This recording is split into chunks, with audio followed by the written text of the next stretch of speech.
Um, Chile's backdrop.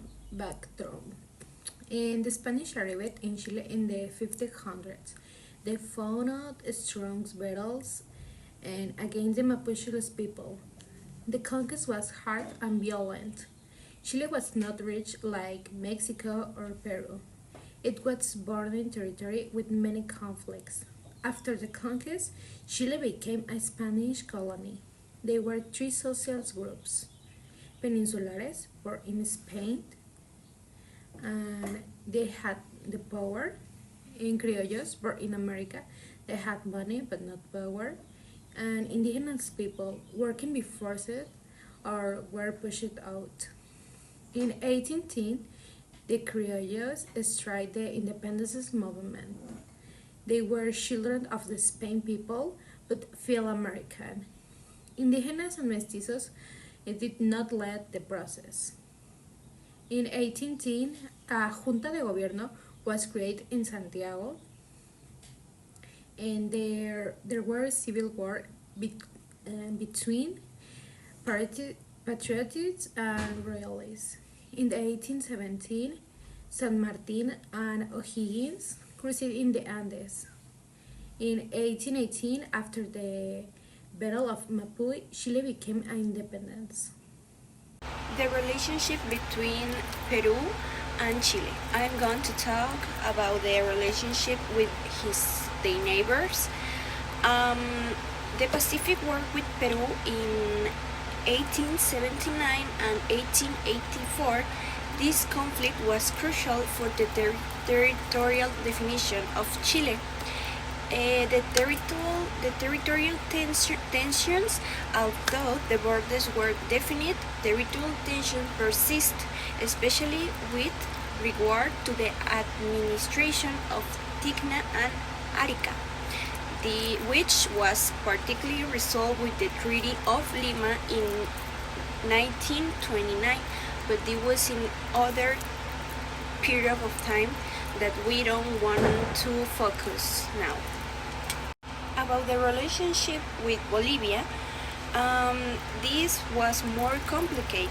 I think the reason it was like Bolivia cannot access to the Pacific. It was like a Pacific war, also almost the same with Peru, but there was more tension. There was more tension in this conflict. Bolivia lost its access to the sea during this conflict, which has been content surge tension. Although Bolivia reclaimed Venice and use of Chile ports, Bolivia aspiration to recover territory have been persistent. Also, the Treaty of 1866 with Bolivia, it allowed Bolivians access to the Pacific, but this agreement was not effectively fulfilled. About the relationship with Argentina, the Treaty of Limits in 1881 was crucial. This treaty resolved territory disputes in Patagonia, establishment clear borders between both countries. Subsequent tensions, such as the conflict over the Between Channel, the relation has generally been positive and cooperative. The territorial delimitations, there were boring conflicts. As I said, with Bolivia have a big conflict that it's a little bit complicated for many years. In boring conflicts with neighbors countries led to international treaties that shaped to current from of Chile. These treaties were essentially to resolve territorial disputes and establish definite borders. International treaties. These treaties, such as the Hancon and Lima, were crucial to the territory delimitation of Chile, especially with Peru. Price Control Office to control the price of basic products and avoid inflation and share it during the war.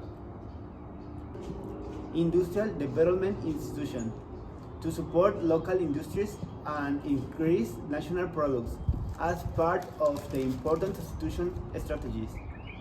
Economic Planning Organization to coordinate public policies and plan economic development when international trade was interrupted. State financial entities to fund industries and agricultural products and give credit to strategic sector in the country. Supply agencies to guarantee the internal supply of food and essential products in the time of global.